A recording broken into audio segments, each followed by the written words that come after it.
Chanukah, everyone. My name is Weiner. I'm currently studying at Yeshiva Torah.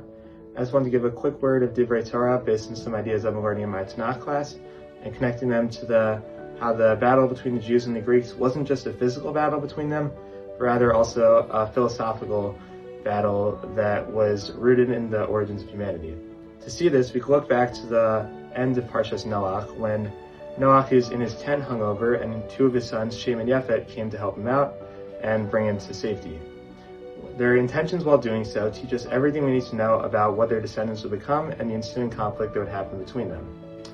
Noach's son Shem was quick to help out his father because he actually felt bad for him. For this, he received the blessing, and the blessing would make his descendants the Jewish people.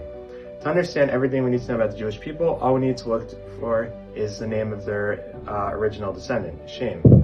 Shem is the name of a person, and in so, names are always the essence of an individual. From this, we see the Jewish people are people of essence, not just caring about what they can see, rather caring about what they can't see, caring more about the actual person themselves rather than just what their physical status is. Compare that to his brother, Yafet. Yafet helped out his father not because he actually cared about what had happened to his father and felt bad for him, but instead he only wanted to help him out because it was just a disgusting body, and he doesn't like anything that he could see that doesn't seem appealing to him, because that's what his descendants, the Greeks, were all about. Not caring about who people actually were and what they believed, rather just what they were and what they saw. With these two completely different viewpoints of how to view an individual, it was inevitable that they would eventually come to conflict. And so we see this through the Chanukah story. The first attacks of the Chanukah story wasn't even literal attacks with fighting.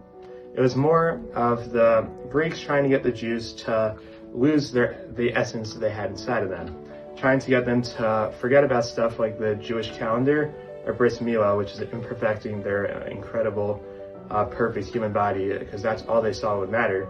But the Jews wouldn't suffice to this. Instead, they would fight back.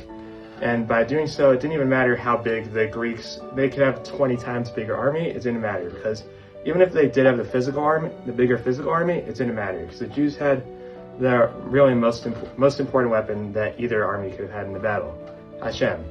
As we see from literally just their name itself, Mi kamelcha ve'amad Hashem, who is among the powers like you, O Hashem.